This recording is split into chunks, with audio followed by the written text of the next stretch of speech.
Am I too early? No, you're good, sis. You're good. Okay.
Everybody's early. It's always a beautiful thing.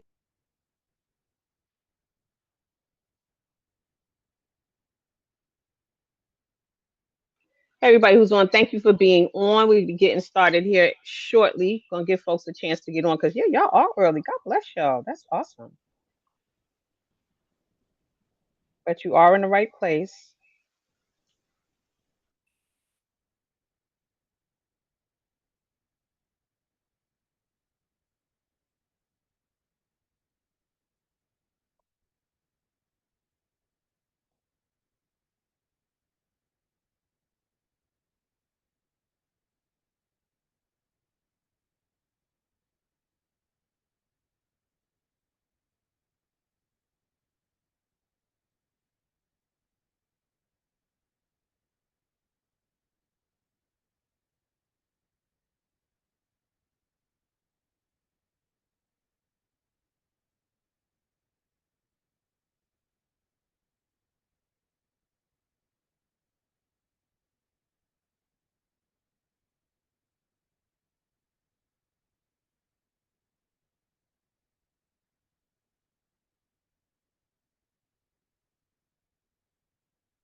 Welcome everybody. We're gonna get started in just a second. We'll give people not actually not. We're gonna get started at a little bit after 9 o'clock because we're gonna give people a chance to jump on. If you just got on and you need to mute out your phone, go ahead and mute your phone so that there's no background noise as we proceed.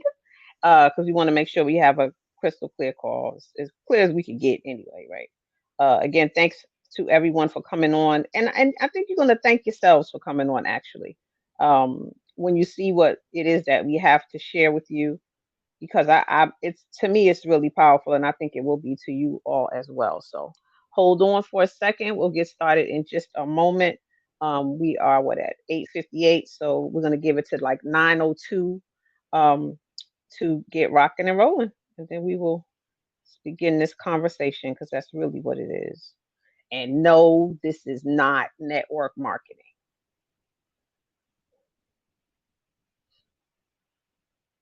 Not that there's anything wrong with network marketing. Y'all know that I've been in the game for 33 decades, right? Since I was 19 years old. So I ain't got nothing negative to say about network marketing, but this is not that. This is just not that. That's all I'm saying. Sending out some reminders for folks right now. Welcome, welcome, welcome to the call. We're gonna get started here shortly. Welcome, welcome. Got some amazing folks on this line here tonight, y'all. Some amazing folks on this line here tonight. Um, Good to see everybody in the chat. I got some more people I know jumping in to share, to listen to what we're going to talk about tonight. All of you know me. No one is on this call who's never met me before because this was a private invite only call, very intentionally and very on purpose. So some of y'all see each other's names, y'all know each other. So say hey. Um, and then we'll get rocking and rolling. The very serious guy that y'all see sitting there right now, he don't look that serious all the time, but he, and I'm gonna tell you, he's in Puerto Rico, right? He just flew on over to Puerto Rico to enjoy himself. He just took a little flight over there, Mr. Evans. Just jumped up and went to Puerto Rico. He jumped up and went to Thailand a couple of months ago, and jumped up and went to Belize about a month and a half ago. He's just a traveling. You know, where in the world is Carmen San Diego? Well, that's what we gonna say about Mr. Evans, because he is the man about town. He travels and he gets it done. All right, we are at 9 o'clock on the dot. We're gonna give another minute for folks to get on because God bless all of you amazing early people. You know that what they some people say, if you're not early, you're not 15 minutes early, right? Then you're late. I don't know if I agree with that, but but a lot of people say if you're not 15 minutes early, then you are late. So we're gonna get rocking and rolling here in another minute and get some pens or pen and some paper so you can write down if you guys have any questions about anything because we're gonna move through this. We're not gonna keep you on here long. The only reason or only way that we'll be on here for a long time is if y'all have a lot of questions, and we love questions. But if y'all have a lot of questions, that would be the reason why we were on here for a long time. But we shouldn't be because I think the answers will be on the screen and they'll be coming out of our mouths. So we're right at 9:01. Okay, so more people are chiming in. So at 9:02. Oh, hey, Coach Lucille is on. Thank you, sis, for making it. I know you had some things going on, so thank you, thank you, thank you. Miss Yes, ma'am. McCollum, hey, look. All right, all right. Be Ramel, I see you jumped on. Hey, beautiful lady. Um, all right. Well, I'm gonna go ahead and get started because we are, I think, right at jump into 9:02. You guys, welcome, welcome, welcome to this conversation. Right. This is a conversation about. I'm gonna say it's born out of us knowing that this is something that we needed to do. Everybody, if you could do me a favor and mute your line. Everybody, please mute your phone. Mute your phone, so I don't have to mute everybody because I don't want to do that. So everybody, mute your phone, even if you just mute it on your end. Right. So we have silence. Um, so y'all know me, right? Because I invited most of you to the call. There are some other folks who invited to the call. I know Mr. Antoine Hines invited some folks to the call as well as probably Mr. Evans as well. But this is a right now for me. Everybody's got different motivation. Mr. Evans is going to talk to you guys about what his motivation is for this, and I'm very excited about sharing with you what my motivation is for this. So right now we are in a space in time where we need to come together.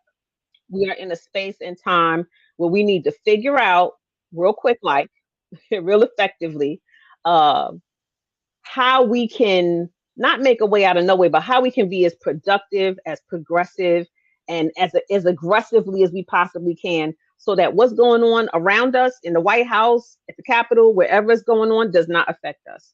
Today, I was looking around at so many very wealthy people that I'm associated with online. And I mean, wealthy, like multi-millions. Do you know they seem very unaffected? by everything that's going on right now. Like they don't care, like they're very unaffected by this. And the way that you're most affected by what's happening right now in the world politically is if you don't have financial independence, right? And Mr. Evans will talk a little bit about that, I'm sure, in a little bit. But financial independence, meaning you can go and come and do what you need to and not have to toil at a 9 to 5 every day, or not have to worry about where your income is coming from, right? And that is very important in an environment like this. And so, for a while now, you guys know, some of you know, I have a group online, Sikora Communities, instructing and helping people figure out where they might want to move if they don't want to be here all the time, if they want to go somewhere else part-time or go somewhere else full-time. And so I've been thinking about this for a while. But one of the things that concerns everybody when we talk about moving, or when we talk about the current economic state here, is how do I make money, right? If something happens to my livelihood, how do I make money if I'm kind of not well, maybe, right, and able to work like I want to? How do I make money if it looks like people are cutting off my ability to bring an income through a federal way or through a state? Well, this is what this is all about. This is about creating wealth for yourself through our collaborative and cooperative economics, right? It's about banding together. It's about locking arms. So let me just jump back a little bit. Probably, I don't know, maybe about 2 or 3 years ago, I started thinking about the same concept. Everything you're going to hear about tonight, I wrote down and I started thinking about it, and I created a business plan for it because I just thought it was necessary. What if we could all get together? What if we could find a way that no matter where you were in your economic position, no matter where you were credit wise, no matter where you were knowledge wise, right? Because, I've been teaching real estate investing for almost 20 years. No matter where you were, right, you still would be able to invest in real estate. You still would be able to invest in businesses. How could we come together to make that happen? Well, they say ideas come from the ethers, right? That God downloads them into your head. But what you got to know is that he don't just download it for you. A lot of times he downloads it for a bunch of other people. And so in this particular instance, God, I believe spirit led me to the person that I'm going to introduce you to. Everybody do me a favor and mute your background, your mic, please, mute your phone. And I believe, because purely by, I'm not going to say by accident, but I reached out and I contacted this person. Like, I don't get in people's DMs, okay? I'm not this DM slider. I'm not that girl. But he looked so interesting, and he was speaking my language, and he was talking about things that I was fascinated about, and so I reached out to him. As we continue to talk, sometimes I know he thought so too. Like, Dad, she understands that, and I'm like, Dad, he understands that. We were so on the same page as far as what we saw for our community and what we saw as being the result, the resolution, what we saw as being the solution for how we could all get where we need to get to together, no matter what was going on in the world politically, right? And so as we continue to talk, I decided to join forces with him. So I'll let you know that the companies that he's about to tell you about and share information with, I'm a part of those companies. I'm an officer in those companies. I'm the CBO, the Chief Branding Officer. I am a stockholder in those companies. I'm a shareholder in those companies. So I'm not bringing something to you that I'm separate from. I'm bringing something to you that I joined with, right? I decided to partner with him and a couple of other people who are on, and I hope he introduces them as well, to say, I raise my hand. We need something right now. And I believe that he created an infrastructure that allows us to be able to do the things that we need to do. I can tell you a little bit about him. He is an economic genius. Like, he one of them real smart people. People who say, you smart, but you ain't really that smart. This dude is smart. And not only is he smart, but he's conscious, right? Conscious. He's moving in a way that shows that he has respect for and integrity and a knowing and a caring about other people in his community and outside of his community. We're not discriminating against anybody. We just love each other, right? We just love each other. And when I saw that in him and I saw he had the ability to have vision, I was like, yeah, this is somebody that I can partner up with. But I'm going to let him give you his credentials because I don't want to mess them up, right? And so without further ado, I want to introduce to you guys Mr. Michael Evans, who is the founder of Temple Rose and some of the other companies that you'll see that he presents to you that I am also now a part of. Mr. Evans, take it away. Thank you, Lola, and thank everybody for coming on to this discussion this evening. So a little bit about me. My name is Michael Evans. I graduated from Loyola Marymount University with a degree in economics, focus on econometrics, and I've had 30 years of building complex operational and financial systems, mainly for the government, to the tunes of tens to hundreds of millions of dollars per year. And so in 2020, I, like most of you guys, when COVID hit, went online. You know, people my age, we went on to Facebook, and I was part of a Facebook group called the Blackout Coalition. And I saw it grow in 2 months from a couple of hundred people to 1.7 million people after George Floyd's public execution. And then I saw a post in that group that said, there's 1.8 million of us here now. What if we each contributed $20 a month? That's $36 million a month. What would we do with it? And nothing but chaos ensued. And so from that, I got connected with a couple other brothers from that group, and we did what Killer Mike, the Black activist and rapper, says that we don't do very well, which is plot, plan, and strategize. And so we plotted, planned, and strategized for 5 months to figure out how can we recycle the Black dollar? How can we bring the Black community back together again economically? And out of that, Temple Rose Holding Company was born. And so what I'm going to do is I'm going to share my screen, and I'm going to do a brief video on Temple Rose and what it is.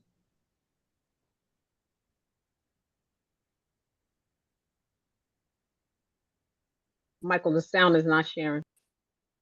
Okay, hold on one moment. Get the sound on there.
All right, so that gives you a real quick overview of Temple Rose Holding Company. We support the Black community to become self-sufficient, self-reliant, and self-determinant. And our vision is to become the Black version of BlackRock, where we help to refocus the $1.5 trillion of spending powers that we as African Americans have in the United States that's currently only being spent 2% among Black businesses. And so we have developed a new type of legal structure that actually helps us achieve that. This is where crowdfunding meets angel network investing. And so I will share my screen again as I go through a quick presentation about, where'd it go?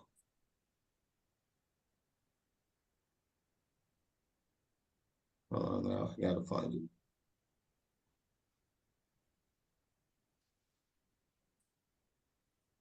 So a quick presentation about the Closed Private Investment Network. So it's an exclusive, invitation-only investment community. It focuses on cooperative group economics and community-driven investment growth.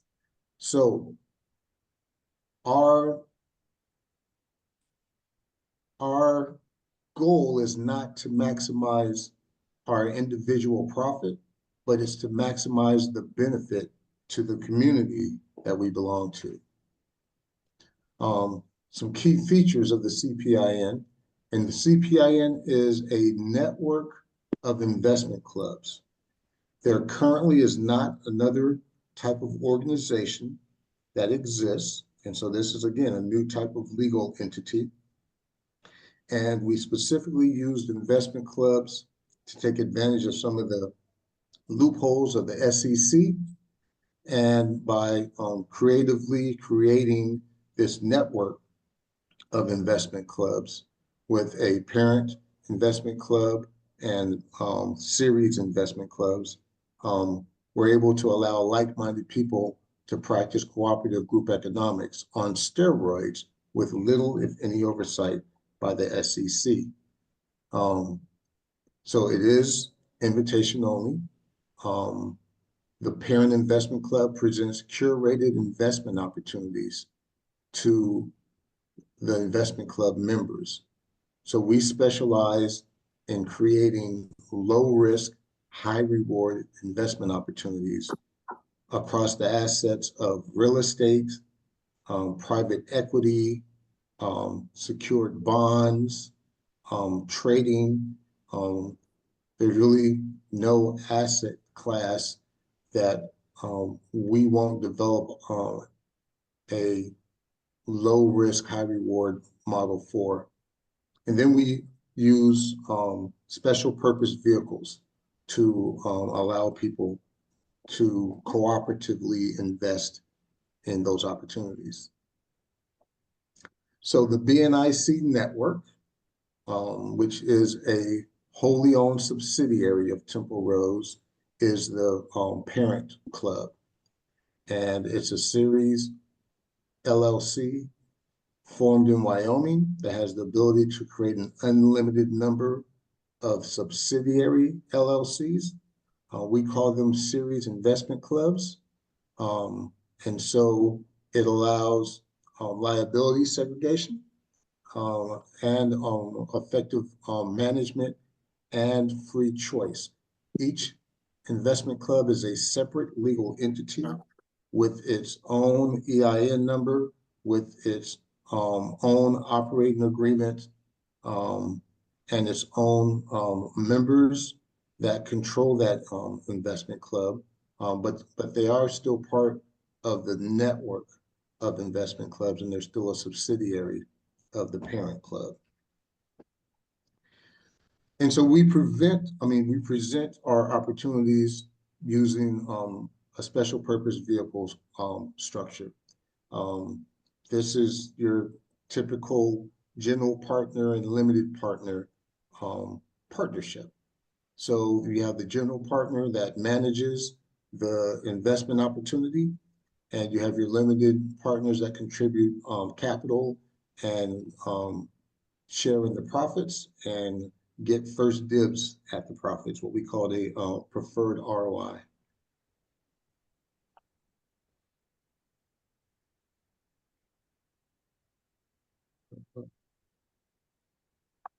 It's frozen up.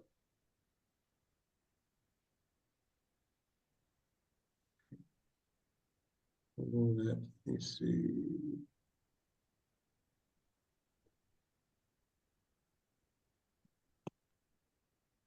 Community wealth. And this is the main reason why we created this closed private investment network, is to promote cooperative group economics. So this allows the average person with as little as $100 to invest in the same investment opportunity that is typically reserved for angel investors that are accredited investors. and it allows the average investor to get the same ROI, return on investment, as a percentage of their investment. And so we give access to the average person so that they can grow their wealth at a rate that is typically reserved for accredited investors. And then we have a very strong educational component. And so we start off with 3 educational modules for our non-accredited investors. The first one is, what is financial independence? And we define financial independence as having enough income producing assets that generate enough monthly income so that you can afford to live the way you want without having to work. And we show people how to calculate their financial independence number because it's different for everybody. And then based on your risk tolerance, we show you how to develop an asset accumulation plan, which is based on 3 things: how much money each year you invest consistently, how many years you invest consistently, and your return on investment on a per year basis.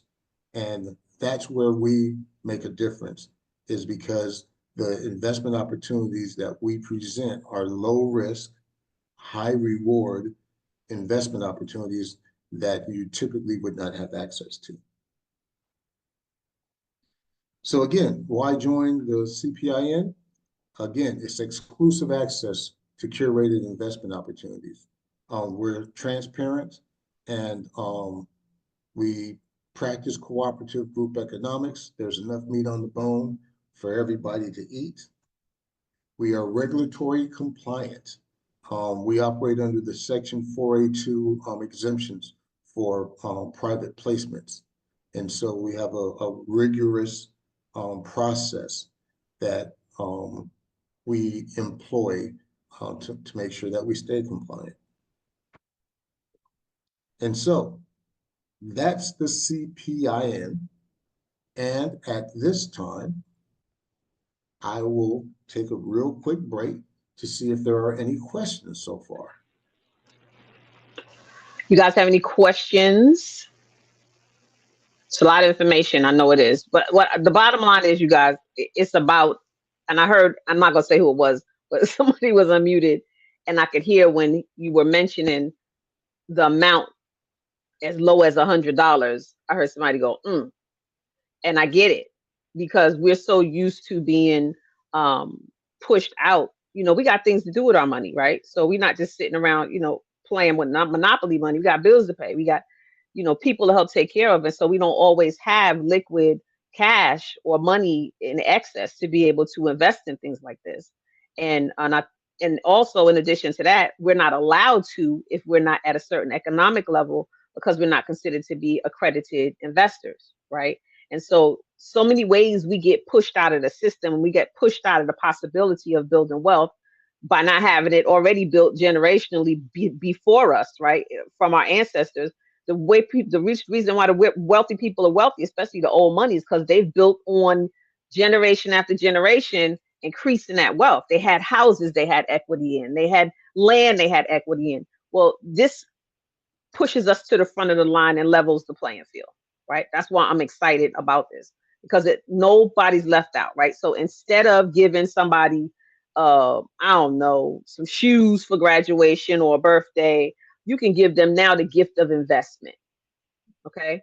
Because it's such a small amount for you to be able to get in, right? And this is the truest form of get in where you fit in. It really, really, really is. So does anybody have any questions about anything you've heard so far? No way to the end? Okay, Mike, go ahead. Okay, so we're going to talk about some of the investment opportunities. Now, I am not allowed to talk specific numbers on our private offerings unless you're a member of the CPIN. We establish a substantive pre-existing relationship, but I can tell you about our real estate operations. And let me share my screen again.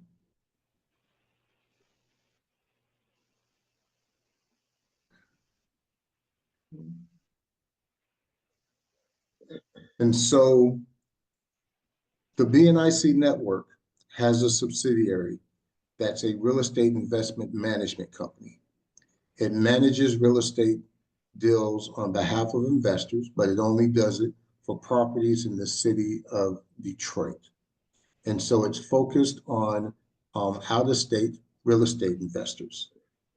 Now, we don't never touch anybody's money, so we're not managing anybody's money. We're just managing the real estate deal, and we enter into a business management service agreement where you're consultants. So this is a service that we offer right now, and so I can openly talk about it. And so the first thing is, why become an out-of-state real estate investor? What are the benefits? Where you're going to have a higher cash-on-cash ROI than if you live in New York or if you live in California. You're going to have a lower cash investment. The average median house in California is over 800,000. Our properties that we invest in or have our investors purchase are $50,000 all in.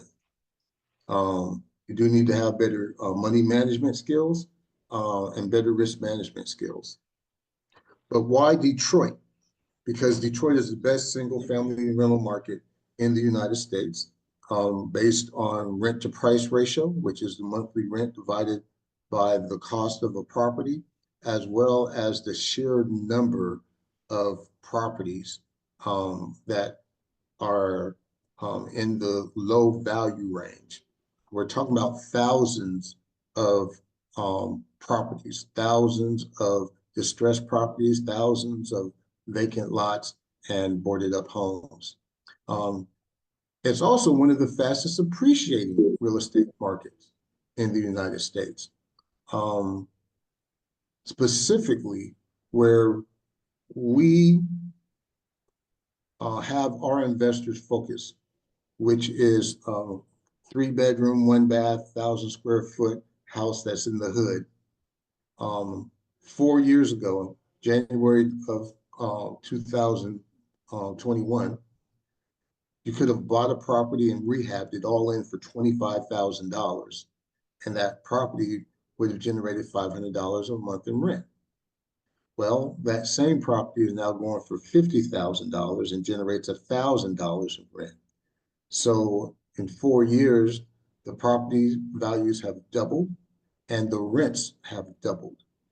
There are specific zip codes that we focus on where there's still double-digit annual appreciation.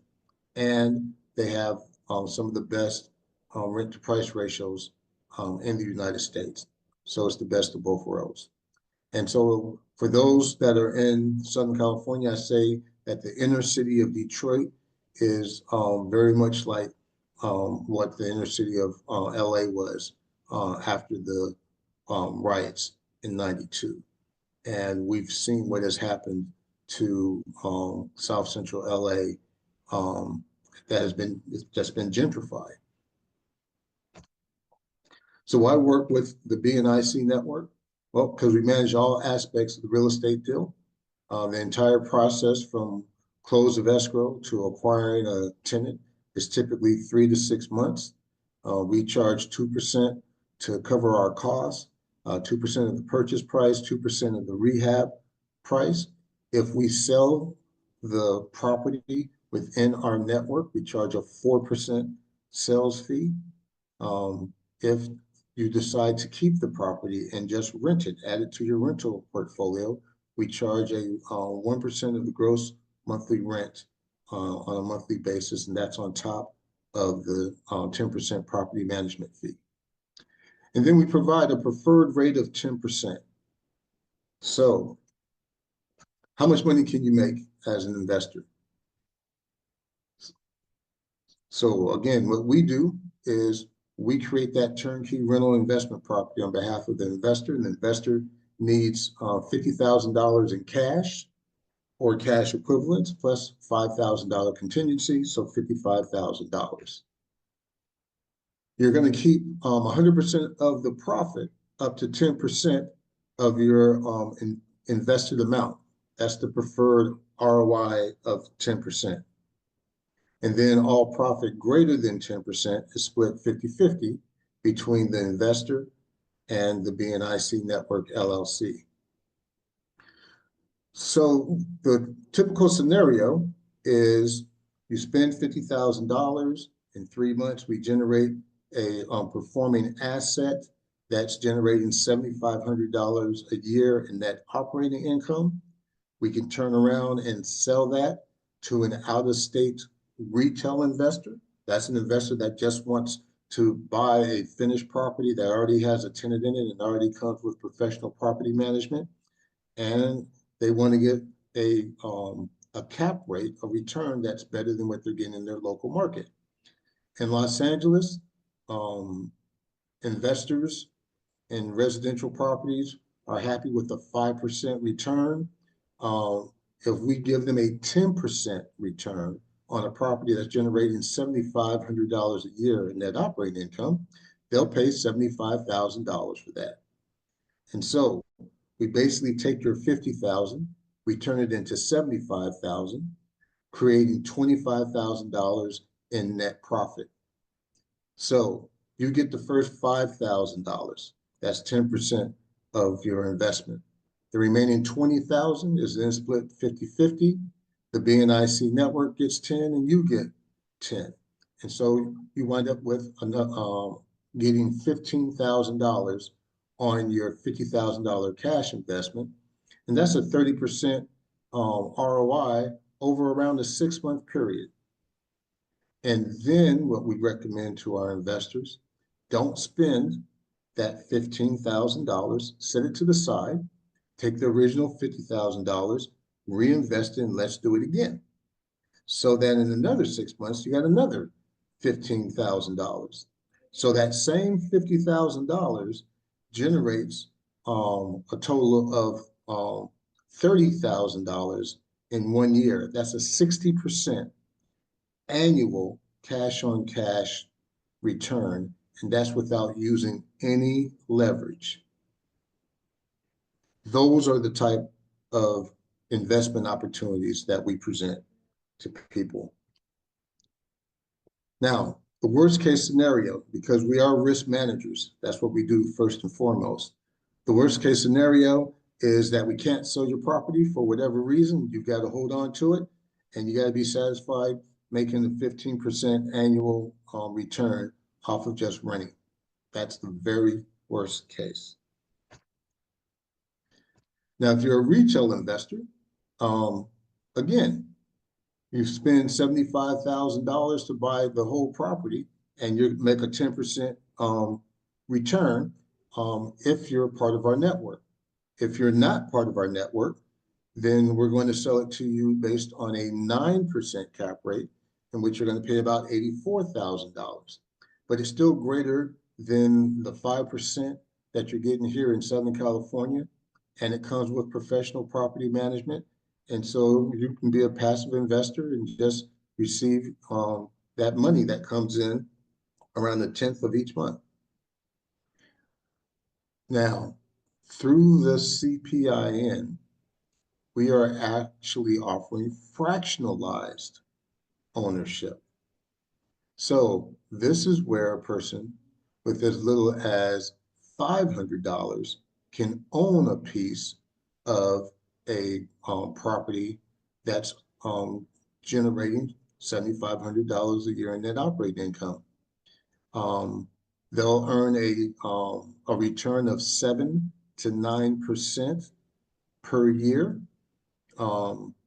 and they're a total passive investor. They're a limited partner, and so that is available through the CPIN, and it's one way to allow the average person who doesn't have $50,000 to invest, but to be able to participate in owning real estate. So, any questions so far about our main real estate offering? Some of the things I want to, Jermaine, hold on. I wasn't stuttering. I was waiting for you to finish. So, some of the things that I want to make sure that everybody heard was, yes, the investment is $50,000 if you do it alone. If you can do it alone, that's amazing. But if you cannot, you can do it in increments of $500, right? I don't know if some of you remember, I was working with some folks doing tokenization and where you could have fractionalized ownership. Those of you who attended that presentation and those presentations, it's very similar to that. Melanie says that's pretty amazing. It is pretty amazing, Melanie. It allows everybody to have an opportunity to participate, and that is what we need now to participate. And so, if that's clear, and I don't think that's a lot of the people, most of the names on here, they've been hanging around with real estate, so they know a lot about real estate and how things work. So I think folks might be pretty clear. Does anybody have any questions before, Michael, you're going to be able to dig into the numbers a little bit? Is that what you're getting ready to do next? Yes, I am. I am getting ready to dig into the numbers. Oh, if anybody wants to see the numbers, put a 1 in the chat. Y'all know how you can't stand when people do that. Put a 1 in the chat if you want to see the numbers. Everybody put a 1. Nobody gonna put a 1 in the chat. Everybody put a 1 that could tell y'all are my friends. Put a 1 in the chat if you want to see the numbers, because I wanted to see the numbers. Okay, Scott wants to see the numbers. Charlene wants to see the numbers. Pam, everybody wants to see the numbers. Yeah, let's do the numbers. Let's do the numbers. All right, here we go.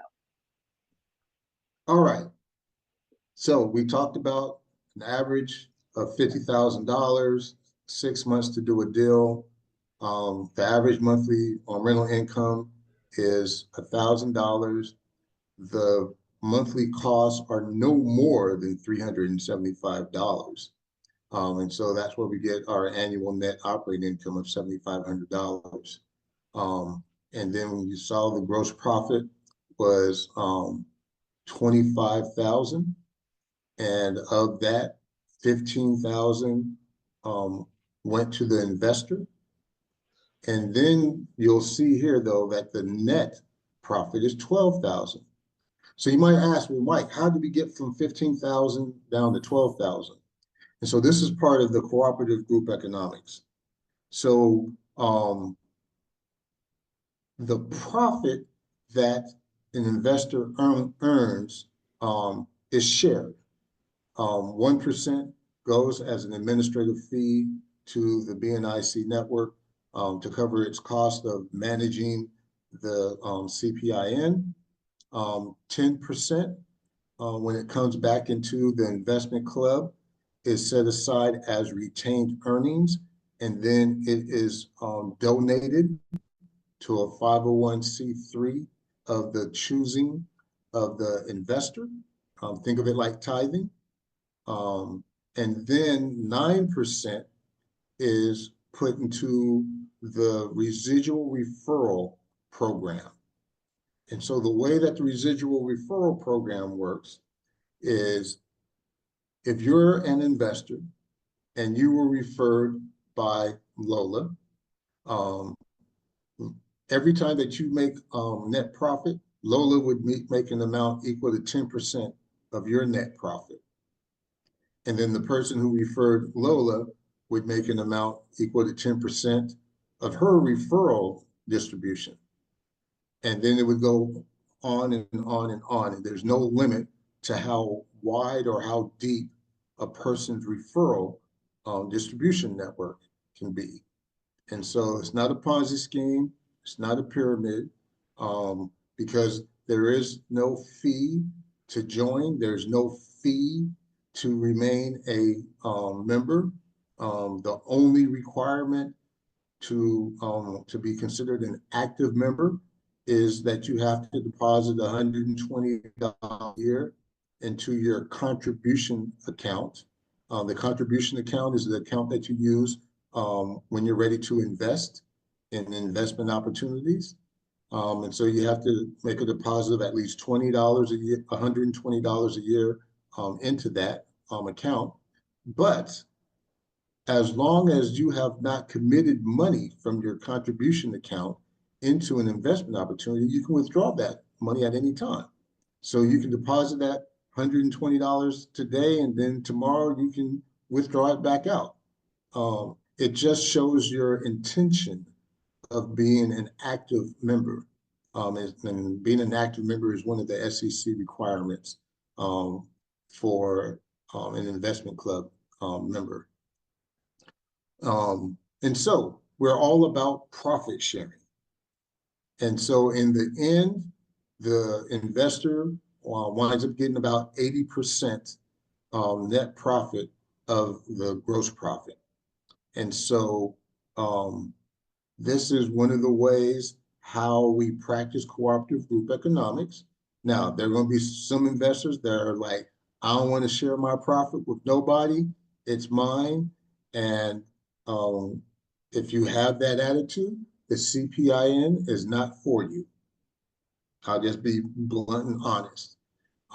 Because we are about sharing the wealth in order to rise all boats.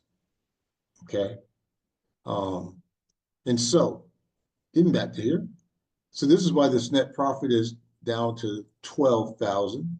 And so this shows what would happen if you just continue to flip houses, because that's what you're doing, is flipping houses. Here's if you didn't sell and you just were renting houses. Or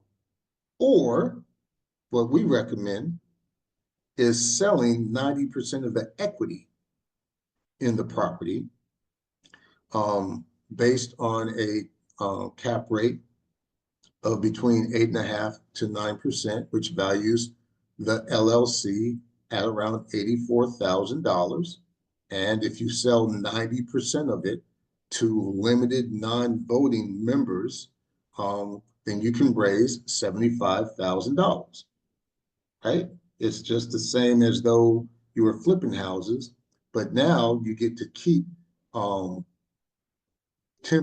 equity. So you receive 10% of the net operating income that's paid out every quarter. And you get to participate in future appreciation because you still have that 10%. And so you can see off of that single $50,000 investment, in year 5 of flipping houses, you'll have $242,000, but you won't have any houses because you will have flipped them all. If you're just renting houses, you'll be still renting that first house and you'll have $37,500. Or if you do the selling of the equity, you'll have 15 houses that you own 10% of, and you'll have $268,000. And so in year 10, from flipping the houses, you'll have be able to flip 40 houses a year off of almost $1.5 million. Just renting houses, which is a slow road to China, you'll be on your second house and only have $47,500. Or through the selling of the 90% of equity, you will partly own 171 houses and you will have $2.5 million in cash. And that is off of a single $50,000 investment. And it's not a trick, it's just math. It is about reinvesting the profits. It's taking advantage of interest. I'm having a brain fart. Compounding interest, which Einstein said was the 8th wonder of the world. And so, again, by having the self-discipline, and that's the second educational module that we put non-accredited investors through, is self-discipline, because I can help anybody come up with an asset accumulation plan where you're making 30 to 60% a year just doing real estate, right? And these are, again, low risk, right? We are talking about turnkey Section 8 affordable housing in Detroit. So we're filling a need, and there are literally tens of thousands of vacant lots and boarded up homes. It is a buyer's market. Okay. So it's very low risk, very high return. Um, and so I can help anybody come up with an asset accumulation plan in order to reach their financial independence number. But if you don't have the discipline to stick to the plan, then you will just have wasted everybody's time. And this is about sticking to the plan. So any questions on those numbers? Y'all scared to ask questions? Y'all can't be scared to ask questions. Got a quiet crowd. I have No, a they ain't quiet. question. I Ain't have a none of these people question. quiet. Okay. I have, can you guys hear me? Yep. Yes, Okay. we hear Dimitri. Hi, my name is Dimitri. This sounds extremely interesting. I have family in Detroit. The way you describe in Detroit reminds me of Baltimore. Um, hmm. Couple of key things that I just have questions about, and it's just a curiosity about the housing market in Detroit, which I just know in Baltimore. I see it as a great place to invest because there's so much opportunity because there's so many vacant houses. How is the housing market as far as people buying houses in Detroit? And the reason why this is so interesting to me because I was just recently speaking to an investor that basically white guy, he's a venture capitalist, and he was telling me that there's certain markets that a lot of investors are afraid of. And so I was like, I'm assuming Baltimore is one of them. He's like, yes, Baltimore is one of them, and Detroit is another. Wasn't surprising to me because they're mainly black markets. They're mainly middle class markets or working class neighborhoods. But I know in Baltimore, there's a lot of different kinds of neighborhoods in Baltimore, and not every neighborhood is considered a quote unquote bad investment neighborhood. Um, I'm wondering, is this an opportunity because a lot of these white investors are scared to invest in Baltimore? I mean, scared to invest in Detroit, and that's why it would be a great opportunity for us to reinvest in our own communities, which I really think is important. Because I don't think it's so much that people won't live in these homes. I just feel like the average working class person doesn't have the money to turn these vacant houses over. And with a divestment from white investors, it just remains vacant. So that was my question. I don't know if it's a question that you understood, but I'm just wondering, is that why there's a keen opportunity in Detroit right now because of that? And number two, I'm wondering with what you're talking about, and one thing that you mentioned that really caught my attention was you said this is very mental, and when I mean mental, like psychologically impacting, because it takes a certain level of discipline, which a lot of folks just don't have, and that's why I feel these wholesale and these flip markets are so saturated, is because a lot of people just want to get in and make this quick money. Most people, and I'm going to say a lot of our people, don't want to put that, like you said, that slow and steady race in to do things that are changing communities, but also owning property, because it's one thing to have money in the bank, but it's another thing to own an appreciating property that I feel is more valuable than just making a quick flip. So I do really applaud what you're doing, but what I think also is going to have to take place with us, and you're doing it with right now, is an education or a retraining of our brain to get out of this American mindset of that quick money and get back into a culture-based mindset of investing and owning as opposed to just getting quick money. That's all I have to say. So let me answer your first question is, Detroit has been on a steady decline population-wise for 66 consecutive years. 66 consecutive years of a steady declining population from over 2 million people in the 1950s to now less than 700,000. 2023 was the first year in 66 years that there's a positive increase in the Detroit population. Detroit filed for the largest municipal bankruptcy at the time in 2013. It came out of bankruptcy at the end of 2014, 2015. Trump signed the Opportunity Act in 2017 that created opportunity zones and opportunity funds, where you got huge tax benefits if you invested in businesses and in real estate that were in these zones. And the entire downtown and waterfront of Detroit was designated as an opportunity zone. And the owner of the Cleveland Cavaliers came in and scooped up properties, pennies on the dollar, and he rebuilt all of downtown Detroit and all of the waterfront.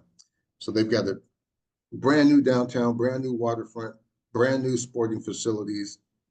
And then companies started moving downtown, and there was the phenomenon of white folks wanting to live close to where they work.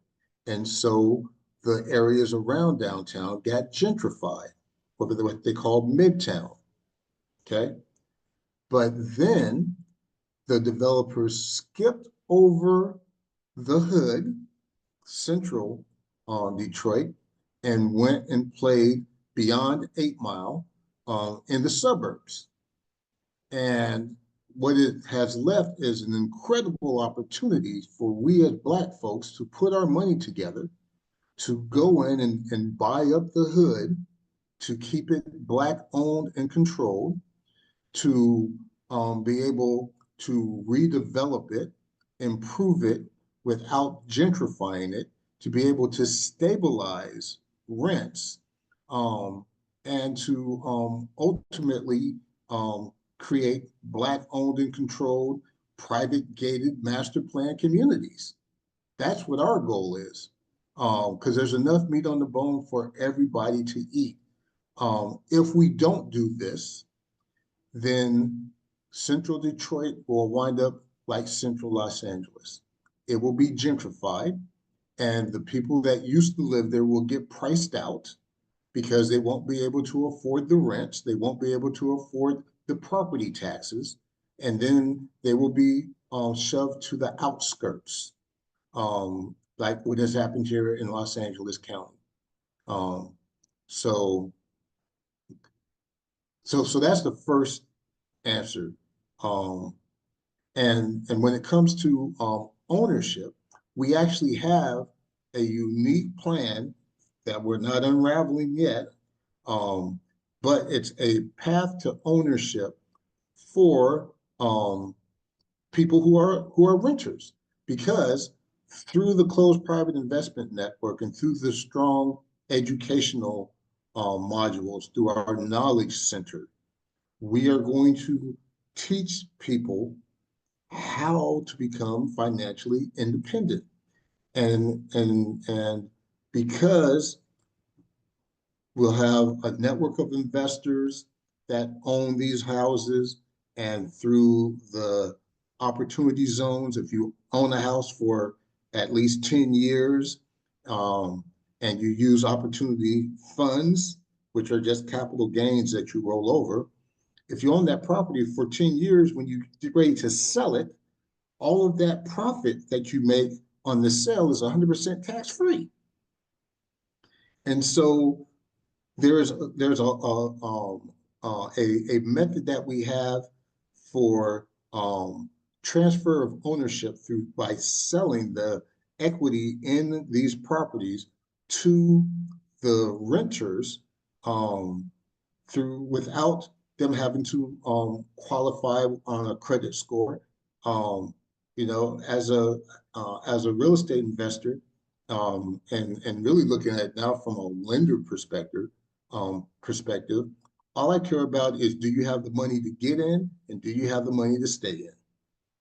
And if you've been renting the property, you've shown that you've got the money to stay in, and now it's just a matter of coming up with the down payments in order to purchase the property through unique type of seller financing. And so from Temple Rose's perspective, and remember, our mission is to support the Black community to become self-reliant, self-sufficient, and self-determinant.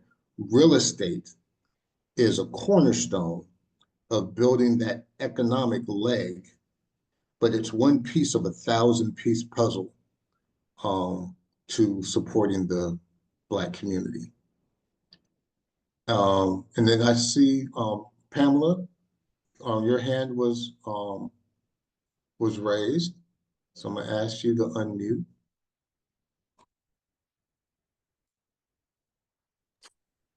Yes, hi. Hello. Hello. Let me move over here. Thank you so much for Lola first for hosting the call, and this has been definitely very interesting for sure. The questions that I have, as someone who is familiar with the Detroit area, and I definitely have seen and know of how the area definitely has been revitalized through gentrification downtown. I've actually been downtown Detroit a few times. And Okay, can you hear me now? I hear you just fine. Can you hear me? Okay. Yep, I Yes. can hear you. Go ahead, Pamela. And then after Pamela, there's a question in the chat that I want to address. Go ahead, sweetie. Okay. Yeah. So I wrote down a couple of things that I would like to address. So if you look at targeting Detroit and that area, how, the idea that certainly someone from that area would have 50,000 to invest, or and I know this is more of an investor call, but if we are really looking to help the people who live there, um, are there programs that could help them with the 50,000, or an investor with the 50,000 buy-in price? And for that 50,000, that's needed to buy the property, for example, are there any first time home buying programs or anything like that? And if you know of that market, you know that I would say the majority of those properties need to be rehabbed, right? So Mhm. what is the rehab cost? Or, is the 50,000 including that rehab cost, or are there any loans or financing that will help that? I mean, sure you guys, in the real estate world know of loans that are for rehab purposes, if you guys work with those type of programs. My next thought was, because they're with this new administration and all of the changes, one of the changes is the changes of Section 8, right? Which means that, from what I've heard, a lot of the, and I've already experienced it with some of the investors here in Las Vegas, they are now scrambling because Section 8 is going bye-bye, right? So what type of individuals are we going to be looking in, and what other programs are going to be available for a person who may need, who is used to existing on a Section 8 price, now maybe having to pay market rent, right? Um, and I think my last thought was the you were mentioning about individuals who want to invest with $500 down, because it almost sounds like it's similar to a REIT type program, Mhm. which is actually, which is a very good type program. So and that would be a good thing. So I was wanting to know if that was similar to a REIT property. But again, Detroit definitely is coming back. It's coming back strong. I was on a land investing call about a week ago, and that area was definitely one of the top areas to invest, even in just land. So those are my thoughts, and would love to hear your thoughts on some of those points that I addressed. Sure. So let me start with the $50,000 number. Mhm. So the $50,000 number is our all-in number. It's the number for property acquisition, rehab, and soft cost. Total project cost of $50,000. We've partnered with a company called Great Lakes Property Management. They are a full-service real estate company in Detroit. They've been there since '06, so going on 20 years. They've done more than 300 rehabs. They have more than 300 properties under management, of which more than 40 are their own, and they specialize in creating turnkey rental properties for out-of-state investors. And so what my company did is we developed a risk management tool and placed it on top of their turnkey rental tool. And so our risk management tool helps identify the right property under the worst case scenario.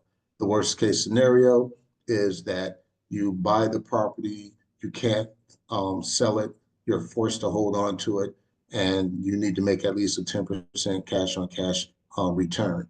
And so our system has a set of algorithms that based on the zip code, the average monthly rent, the estimated rehab cost and rehab time, it'll determine what the maximum offer price is, and it'll give you an indicator of deal or no deal.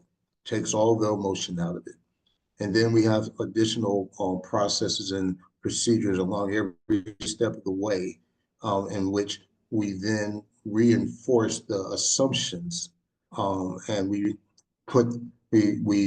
sharpen our pencil at each phase.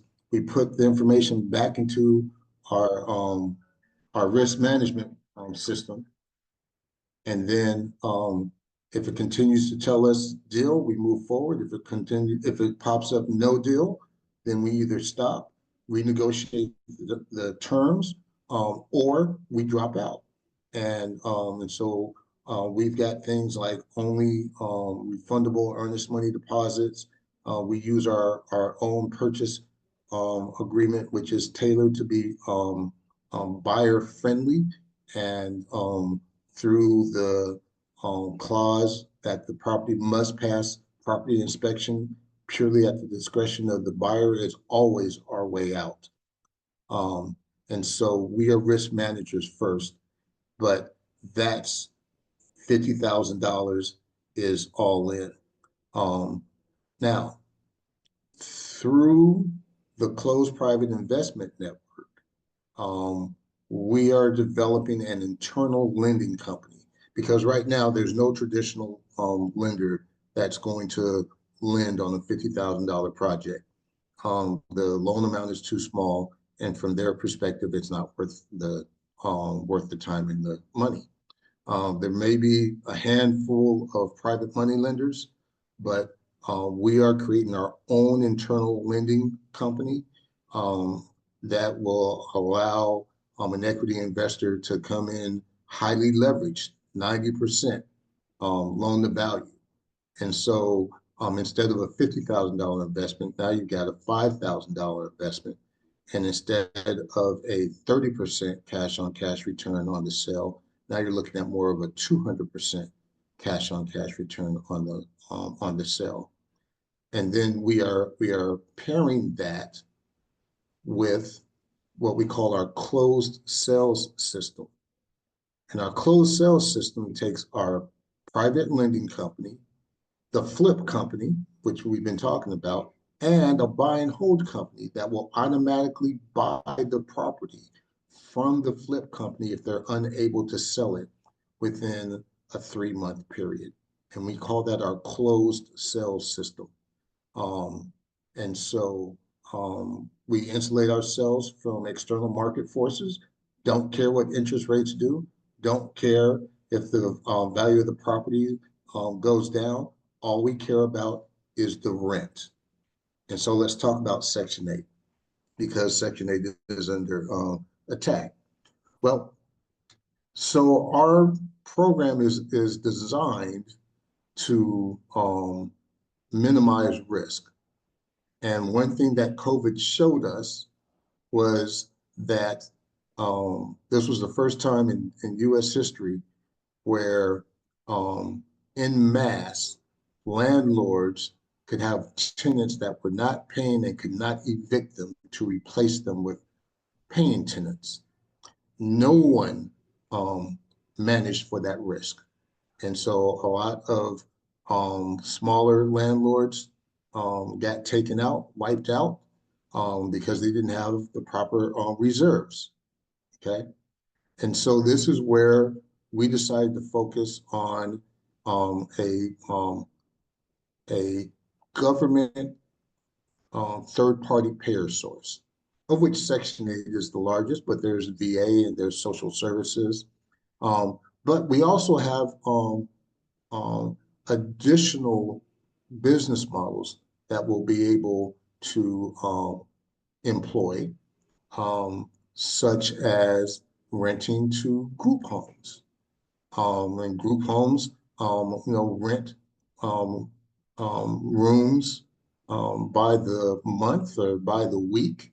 And so they get higher rents, and then we'd actually be able to charge them a higher rent. So instead of charging $1,000 a month, you might be able to charge $1,500 a month because they're pulling in $5,000 to $6,000 a month, right? And so we're already exploring those options, and there are still Section 8 and the whole welfare is not going to go away, because if Section 8 were to go away, and believe me, throughout the decades, they've had this contentious fight about welfare and welfare to work and different forms of welfare. But without welfare, you create an underclass that is bent on survival and will do anything to survive. And then you will see your crime rates jump up. And every economic model shows that it is more cost effective to invest in social programs than it is to invest in policing programs. It's more cost effective to subsidize housing than it is to create more jails, right? And so I think that there is that attack on Section 8, but welfare is not going to go away. And then Lola, you said you had a question out of the comments. Yes, but I do want to add to the question that Pamela to what she said. I hope that you did get what he was saying about you were talking about that people in the community don't necessarily have $50,000 to purchase a property. They can purchase through the CPN, right? CPIN, and they can be able to do it in a fractionalized way. They can make money from there first, and then they can turn around and take that money and go ahead and do what they got to do in order to be able to purchase a property. But if they want to be investors, then they can do it through that route. I don't necessarily know. This is primarily for the investor turnkey model, correct, Michael? Would you say that that was the truth? Yeah. So again, we already have this existing, right? You got $50,000, you can become a client of ours tomorrow. Through the CPIN, we are rolling out the fractionalization of being able to,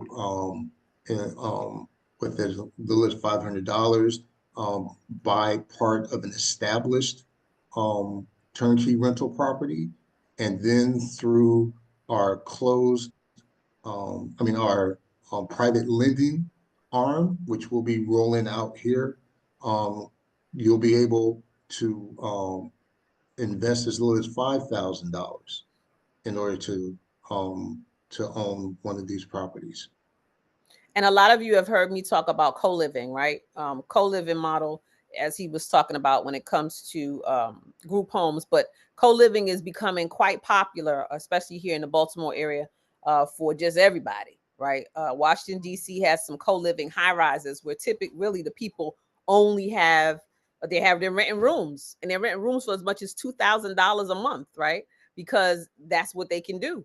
That's all they can afford. And living in the city, they have all the amenities in the building and all that kind of stuff. So there are lots of different ways to accommodate Section 8 going away. Co-living is fastly becoming one of the biggest things that people are investing in real estate, because so many people are finding that they're priced out when it comes to rent. They're priced out when it comes to purchasing. So professional, young, middle age, older people are actually participating in co-living experiences where they have their own private area. They may share a kitchen. They may have a little kitchenette, but they don't have a full apartment. So that's another route that we can go. Charlene, you had a question? You had your hand up. Yeah. Actually, it's Clive, Charlene and Clive. What's going on? I gotta tell y'all something. I've known these two people since I was 9 years old. Yeah, so when I tell you this is a married couple here, so we have to come together. That's right. Y'all come together. Y'all go ahead, do your thing. Go ahead, y'all. Go ahead, ask your question. Yeah, so I share in Pam's line of questions. So a lot of what I would have asked, she's already asked, but the economics of Michigan as a whole, considering, Lansing, Flint, Detroit, is often challenged by the infrastructure. And I know a lot of the money that's gone into Detroit has been through some of the startups out there, through the funding. But as you mentioned, a lot of that has trickled into the suburbs. So you've got this large disparity between the haves and the haves not in Detroit. So if we're targeting the Section 8 homes within Detroit, then the concern is the economics to support the renter and their transition into a sound economic situation for themselves as owner, but also somebody making a livable wage, where they no longer are dependent on a Section 8 housing or subsidized living. How do we navigate that risk? Sure. That's one question. The other question would be towards the PPO aspect of your 504A2, is it? But I'll allow that first. Okay. So remember I said that real estate is the first piece of a 1,000-piece puzzle, and that the ultimate goal is to build Black owned and controlled private gated master plan communities. So we have a 4-phase approach for scaling our real estate operations. And so phase 1 is a proof of concept. We have already done our first proof of concept with our first property that's been performing for over a year. And now we're raising money to do our second proof of concept, where we launch our internal lending company and improve our closed sales system. Phase 2 is proof of scalability, in which we then look to do 10 housing starts per month for 3 consecutive months. So that's 30 houses. Great Lakes Property Management has the capacity to do that internally. Phase 3 is proof of organizational structure. This is where we now jump from 10 housing starts a month to 40 housing starts a month. Requires us to bring on additional partners, requires us to add in a layer of management internally in order to manage those number of teams. But the 4th phase, which is the phase of operational capacity, is where we go from being a rehabber to a developer. And now we approach the Detroit City Council and the Detroit Land Bank Authority and say that we want to create 1,000 housing units per quarter of both single family and multifamily by putting modular built homes, 3D printed homes, container homes on vacant lots. And so this is where we start buying up entire neighborhoods. And this is where we spread beyond residential and we start going into commercial and industrial. And this is where we start building the places where we work, where we start building the schools and the other social facilities that we need to have in our community. And so it's a huge redevelopment project, again, with our goal of creating Black owned and controlled, private, gated, master plan communities. It's a multi-year project, but Detroit is our template, right? So after the first year of going through this process and rolling things out and mastering our systems, we've already identified the next top 20 markets in the Midwest and parts of the South where this model will work. And like any other good franchise, you just roll it out simultaneously to multiple markets.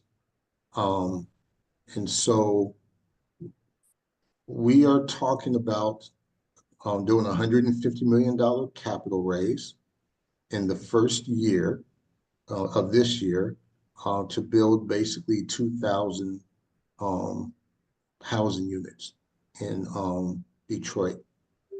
$150 million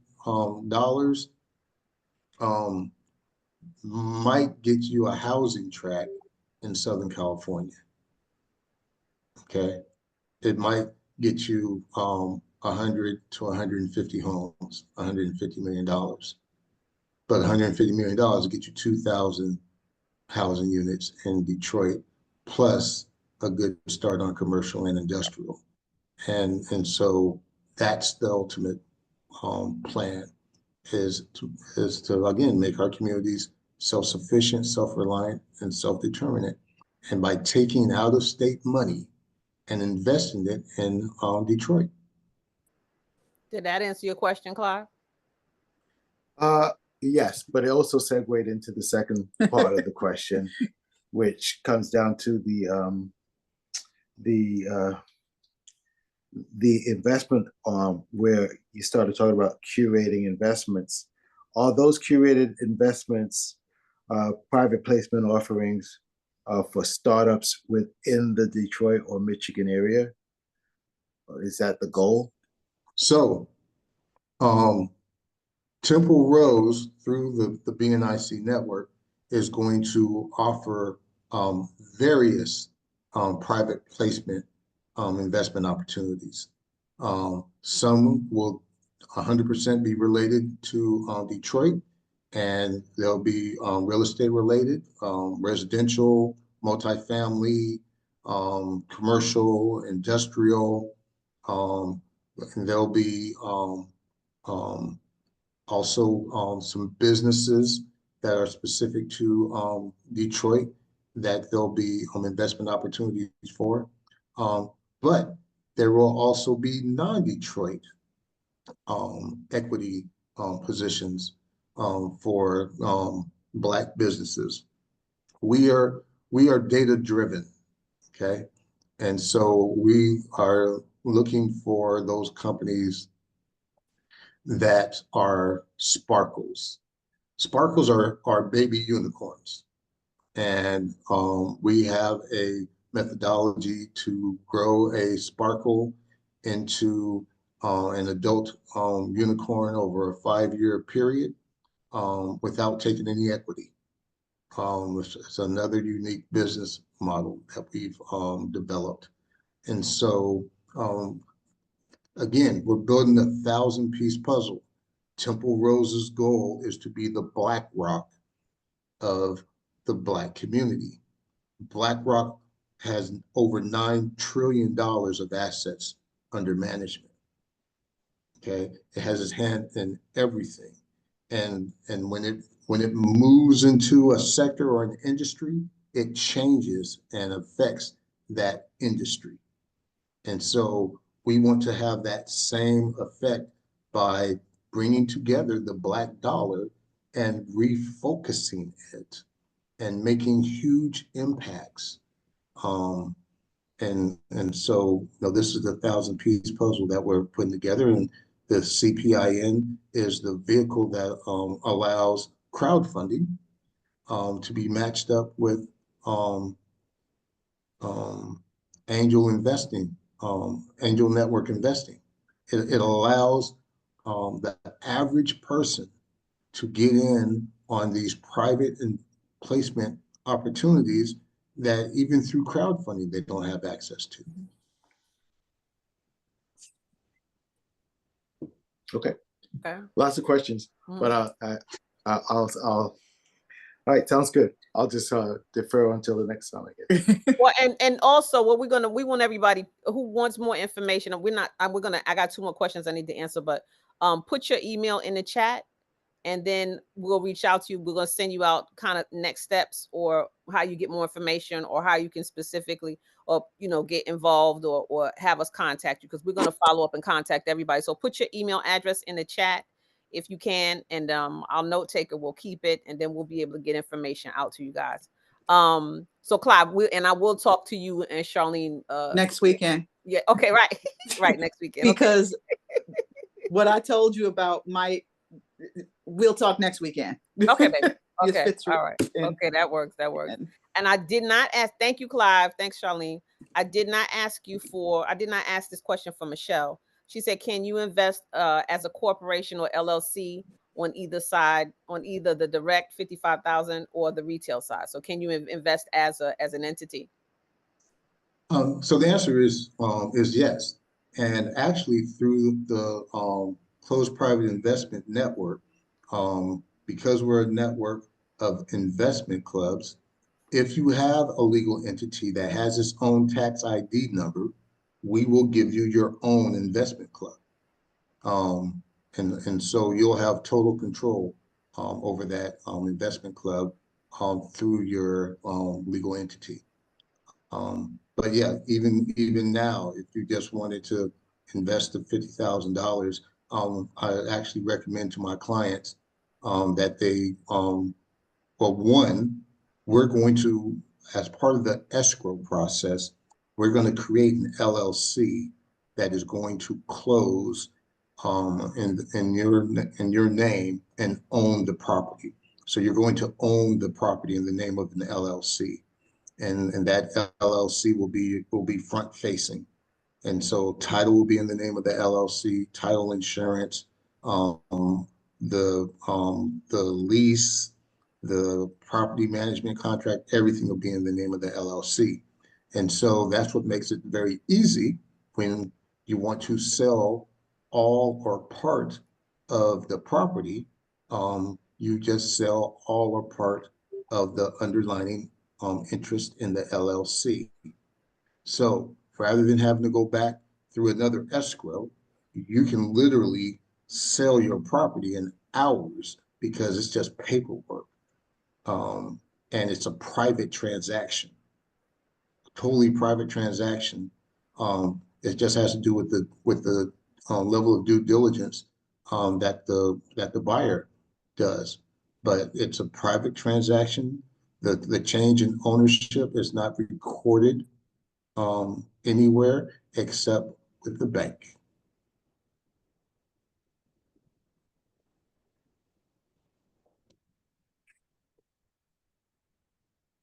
Any more, some more questions? I saw some questions in the chat. There was one about the comps for a 3-bedroom, 1-bath home in Detroit. So this is the interesting thing. 3-bedroom, 1-bath, 1,000-square-foot house is going to cost around $50,000 to $60,000. You can go on the MLS right now and you can gobble them up, right? And but there is more value in the property as it being a rental property. I'm not asleep. My computer froze.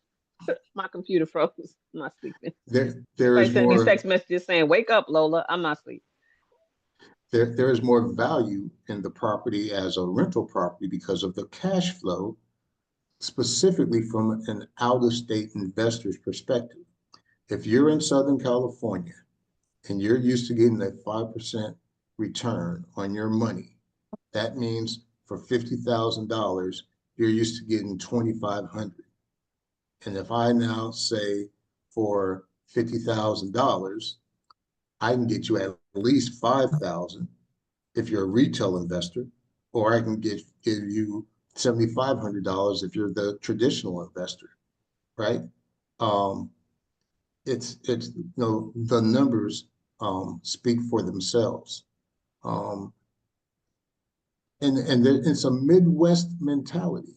So traditionally, the both of the coasts have led in appreciation, and the Midwest has led in cash flow. But since COVID, the Midwest has now caught up, if not exceeded the coast in appreciation. And so this is a unique time where you get the best of both worlds. I mean, and when I talk about some of the other markets, I'll take the markets of, I'll give you the example of Memphis, Tennessee. 60% of the population in Memphis rents, even though it is more economical to own than to rent. It is a cultural thing in Memphis. It's a mentality. And so and it's like that in a lot of the Midwestern cities. I can't explain it. I'm sure that a sociologist could probably explain it. Yeah, I Um, can explain it. I can explain it very well. well, go ahead, explain it for us, Pam. I'm sorry, I'm from Chicago. So, and born and raised there, moved to Vegas 20 years ago, about been going back and forth often. Um, it's the Black Rock effect, meaning they have made it so egregiously difficult for a person of color to even get a loan, right? And you know the rates of how much we are turned down versus others, right? I see it. I mean, I was raised in a household. We owned our home, and so I got that. But outside of that, most people struggled with good jobs, trying to get a loan where they were repeatedly turned down. Chicago is a very marginalized community where a market, and Detroit is similar, probably not as extreme, where there's boundaries as far as where you can live because you just can't up and say, hey, I want to go live in this community in Chicago. You just can't, right? Um, and it's just an inherent part of it's one of the most segregated cities in the nation. So with that, I say I understand that, but I know a lot of people who have tried, they've tried through programs, they have tried, I mean, having good jobs, combined income over 150,000, and the banks refuse to give them loans. So that is a hard overhead. And like I said, with the Black Rock effect, they want a certain credit score, they want a certain, um, type of individual to get into these homes, which really has shut us out. And it's been that way for decades.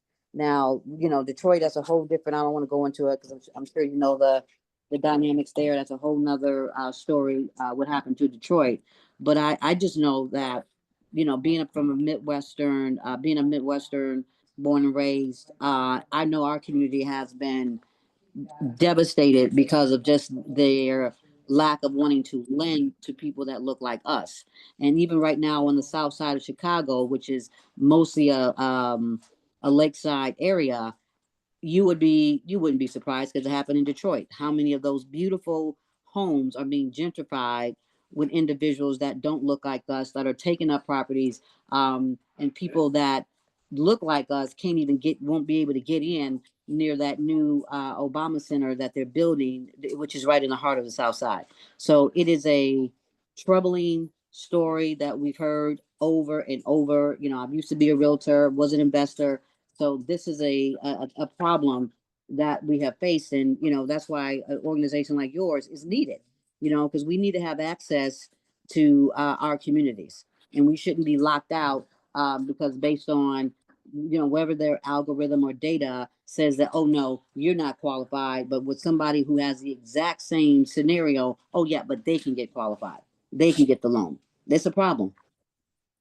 So let me jump in real quick. To say we're gonna get ready to wrap it up. God, y'all had such great questions. I knew y'all was gonna ask questions. I told him that. I said they're gonna have a lot of questions. So, but I want to say this because I love the energy that's on the call. I love the mindset. But I knew who I was inviting. Right? You guys are who I handpicked to invite because I know how you think. I know you'll come up with things when I talk to you individually that will help make what we're doing even more powerful. Right? Because you're thinking about it and because you are conscious as well. What everybody is saying about the things that are not available that we haven't been able to do, I am so ready to be an agitator. I gave my family notice that I was about to be a serious agitator and they should be prepared for that behavior, for what we got now. I believe that everybody on this call was built for a time such as this. I don't want to fit in with them anymore. I'm not interested in them giving me anything or helping me figure out or giving. I don't. That time is done. We should have already prepared ourselves to be ready for right now, but we did not because we didn't know, and we thought it was gonna be whatever we thought, but it ain't. So now it's time for us to uh, weave together with these kind of questions, with these kind of dialogues, with this type of organization. I believe this is a movement because this is going to tie into all types of things.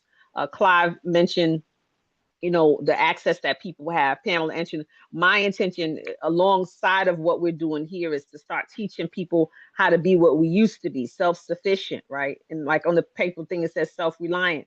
We used to take care of ourselves. Black Wall Street was not an isolated space. It were many hundreds of them all over the country. And we need to go back to that, right? We don't dislike anybody, but we have to love each other more, learn how to trust each other, take ego out the way.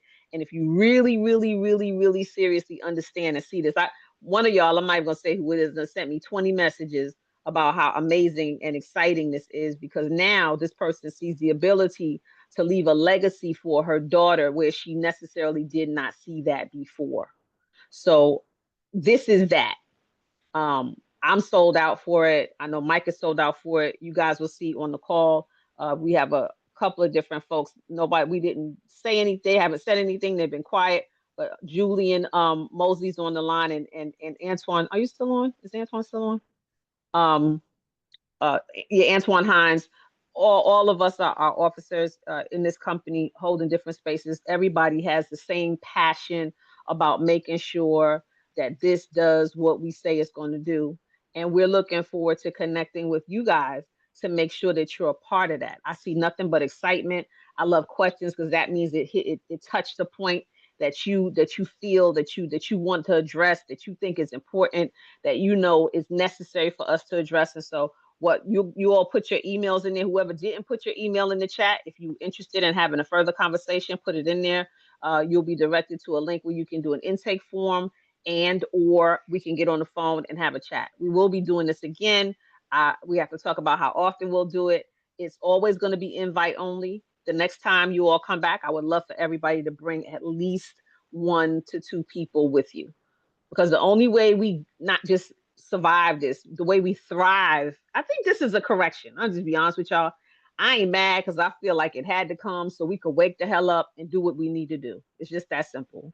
This is not a call where you got to whisper the word white when you say, white people. You ain't got to do that. We say white people, right?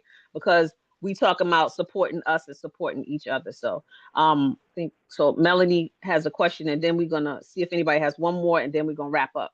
What's up, Mel? Oh no, I was clapping because I'm in Oh, agreement. That was a clap. Okay, all right. That was a clap. Okay, well, thanks for the claps. Thanks for the clap. And Sure. thanks for everybody who hung on because I know this was supposed to be a pretty short call. But I think we said an hour and a half. That's Michael. That's what it is. That is what you said. You said about an hour and a half. So that was pretty close to it. Does anybody have any questions? There's a whole bunch of people in here that I know are gonna call me, network marketing. We say don't leave away from the meeting and then call the person later on and ask them all the questions that you should have asked while you was on the call. So is there anybody, Lacey, you don't have a question? Because I know that brain is going. Anybody have a question that they want to ask now? Or if you just put your email address, and I see we have a lot of them in there, we can connect back with everybody later on. So does anybody have any questions? Quick, I hope. But I noticed in Oh, Clive, okay. your 55-second little intro that you shared, you talked about blockchain and AI, but I didn't hear much touched on that. How does blockchain and AI roll into this? Go ahead, Mr. Evans. Yeah, sure. So right now, Temple Rose Holding Company is focused on 3 vertical markets. And we've discussed 2 of them here: cooperative group economics, aka crowdfunding via the CPIN, our real estate operations. And then we do have a set of software development companies that are developing blockchain-based and AI-powered platforms, primarily to power our back offices of our operations. And we've got plans for a couple of $1 billion platforms that, once fully rolled out, are going to have huge impacts. So one is our internal lending company, which is developing a blockchain-based and AI-powered lending platform. So there'll be no underwriters, there'll be no loan officers. It'll be 100% on the blockchain. We'll have human resources that are focused on quality assurance, but we're going to basically automate that whole process and make it transparent. There are about 5 or 6 blockchain-based platforms that we already have scopes of work for. And there's a couple of more that we're developing. So we believe that as a Black community, there are certain industries that we should target in order to dominate, because that is what other cultures have done.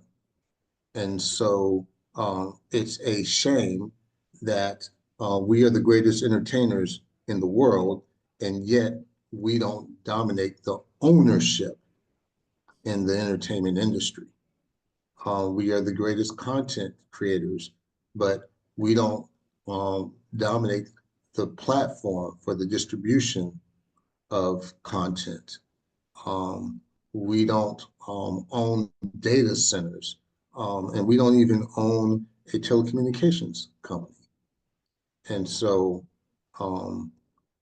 again, the CPIN is going to be the Black version of BlackRock, and we're going to, take some Black money and we're going to refocus it. And there's going to be some specific industries that we're going to focus in on, and AI and blockchain is one of them. Awesome. Okay. Danke.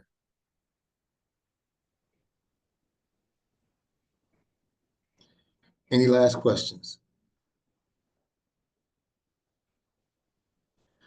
Well, I want to No question. I just want to tell you, thank you, thank you, thank you. I have to say it. I said in the chat, but it's just, I've been thinking about this, and to hear people out loud thinking similarly to what I've been thinking in my head, and Lola knows we've been talking about it, and even when she sent the text, It's like the time is now, and I'm just like, oh my gosh, I just said this to somebody else because it's just a reckoning in history and culture, and I definitely when you said what you said, Lola, about Trump being in office, some things just happen divinely in order to activate us. I feel like it's time for activation.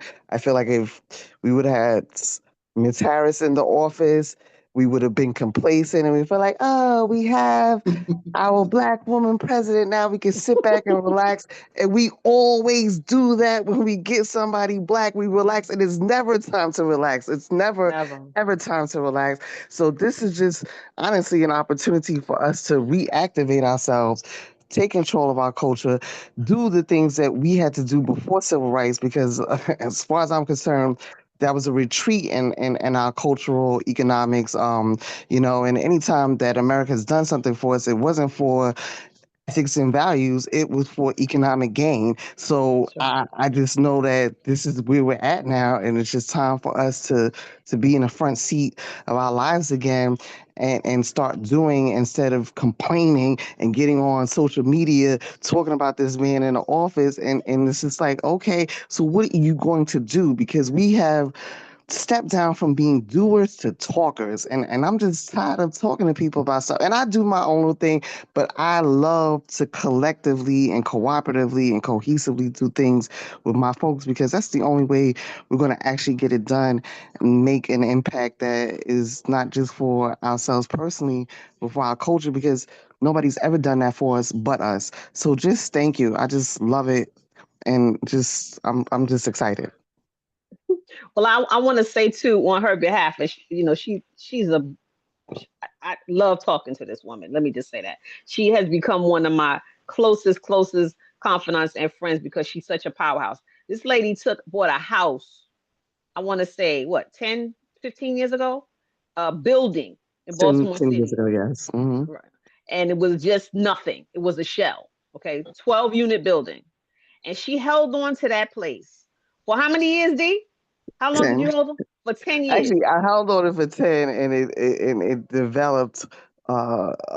This summer will be 5 years ago, so I had to hold on to it for a decade. A decade. But now it is a thriving, absolutely gorgeous 12-unit building that this black woman owns in Reservoir Hill. The Jews tried to get it from her 50 million times, tried to take it from her. Oh, She held on to it and fought for it, and now she is the owner. And I'm not going to tell your business, but let's just say that the value of that property has multiplied very handsomely. And she is, so I love when I hear her get excited about this because she is a mover and she's a doer and she's an action taker. And so I appreciate you for being on, Dimitri. So many of y'all, Clive and Charlene, Powerhouse, everybody on here. I can't, Emily's on here. So many different people on here. Lacey, everybody. Alicia, I'm so glad you joined. T just connected with me today. Let me just say that. Okay. She jumped on.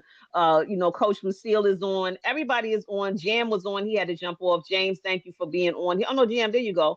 Thank you so much for being on here. Just so many powerhouses. Let's get together and see how we move the needle forward.